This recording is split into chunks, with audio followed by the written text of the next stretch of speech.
ലോകത്തിന്റെ വെളിവും വെളിച്ചവുമായ മാതാവേ, ഞങ്ങളോട് പുറത്തു വരണമേ. അമ്മേ, പരിശുദ്ധ കന്യാമറിയമേ, അറിയാതെ തള്ളിപ്പറഞ്ഞ ഈ പാവങ്ങളോട് അമ്മ പുറത്തു തരണമേ. സെബാസ്റ്റ്യൻ, രൂക്ഷമായൊരു പ്രതികൂല സാഹചര്യം വന്നപ്പോൾ മറ്റു ചിലരുടെ വാക്കുകൾ കേട്ട് നിങ്ങളെ ഇവർ ഉപേക്ഷിച്ചു പോയി. എന്നിട്ടും കാറ്റിൽ മയക്കുന്ന സുഗന്ധം പരത്തി ഇവരെ മാതാവ് ഇങ്ങോട്ട് ആകർഷിച്ചു. അന്നു വേണ്ടുന്ന ആഹാരം ഇന്നും ഞങ്ങൾക്ക് തരയണമേ.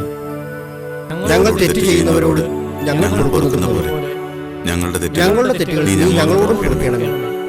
ഞങ്ങളെ പ്രലോഭനത്തിൽ ഉൾപ്പെടുത്തരുതേ, തിന്മയിൽ നിന്ന് രക്ഷിക്കണമേ. പിതാവിന്റെയും പുത്രന്റെയും പരിശുദ്ധാത്മാവിന്റെയും നാമത്തിൽ ആമേൻ. ഗബ്രിയേലേ, നിനക്കും നിന്റെ ഭാര്യയ്ക്കും വേണ്ടിയുള്ള പ്രാർത്ഥന സമാപിച്ചു. ഇനി ഭക്തിയോടെ മാതാവിൻ്റെ ഈ പുണ്യജലം സ്വീകരിച്ച് മാറാരോഗിയായി നിന്റെ ഭാര്യയ്ക്ക് കൊടുക്കൂ. പരമമായ വിശ്വാസത്തോടെ ഈ ജലം പാനം ചെയ്താൽ ഭാര്യയുടെ അസുഖം പൂർണ്ണമായും ഭേദമാകും. ഞങ്ങൾ വിശ്വസിക്കുന്ന അച്ചോ, ലോകരക്ഷകയായ പരിശുദ്ധ കന്യാമറിയത്തിൽ ഞങ്ങൾ ഉറച്ചു വിശ്വസിക്കുന്നു.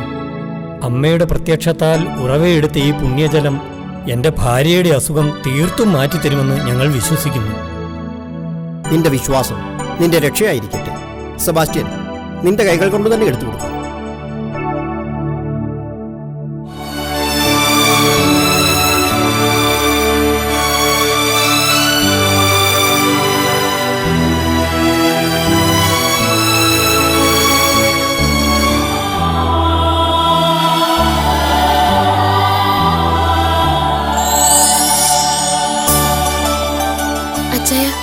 ഈ പുണ്യജലം കുടിച്ച ശേഷം എനിക്ക് എന്തോ ഒരു പ്രത്യേകത പോലെ.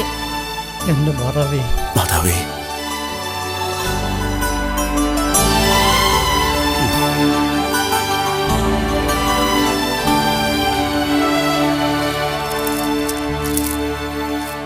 സെബാസ്റ്റ്യൻ, ഇത് ഭക്തിയോടെ നീട്ടിത്തരുന്ന ദക്ഷിണയാണ്, സ്വീകരിക്കണം.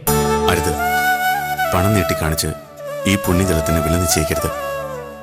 ഒരുപക്ഷെ അത് ഗുണത്തിന് പകരം ദോഷം വരുത്തി വയ്ക്കും. മറിച്ച് നിർബന്ധമാണെങ്കിൽ അത് അച്ഛന്റെ കൈകളിൽ നിങ്ങൾ കേൾപ്പിക്കാം. മടിക്കാതെ വാങ്ങിച്ചു വച്ചോ.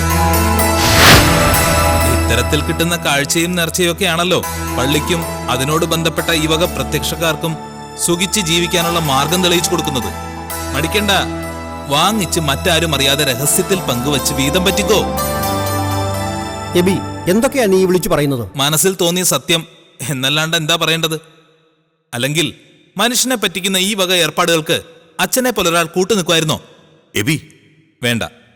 വിസ്തരിച്ച് സമയം കൂടുതൽ മെനക്കെടുത്തണ്ട അച്ഛായ. വിശ്വാസവും ദുരാചാരവും രണ്ടും രണ്ടാ. മാതാവിന്റെ പേരും പറഞ്ഞ് ഭ്രാന്തിളകിയ പെരുമാറ്റമായിരുന്നു 3-4 നാളുകളായിട്ട് എന്റെ ഭാര്യ സേറയ്ക്ക്.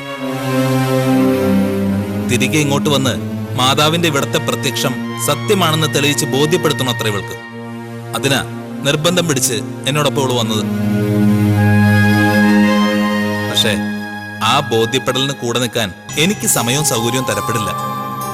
ബോധ്യപ്പെടലും ബോധ്യപ്പെടുത്തലും ഒക്കെ കഴിഞ്ഞ് സാധാരണ നിലവാരം പുലർത്തുന്ന ഒരു ഭാര്യയാവാൻ എന്ന് ഇവൾക്ക് കഴിയുന്നുവോ അന്ന് നിങ്ങൾക്ക് തിരികെ കൊണ്ടുവരാം. അതുവരെ പ്രത്യക്ഷമായിട്ടും പരോക്ഷമായിട്ടും മാതാവിനെയൊക്കെ പൂജിച്ച് ഇവളിവിടെ കഴിഞ്ഞോട്ടെ.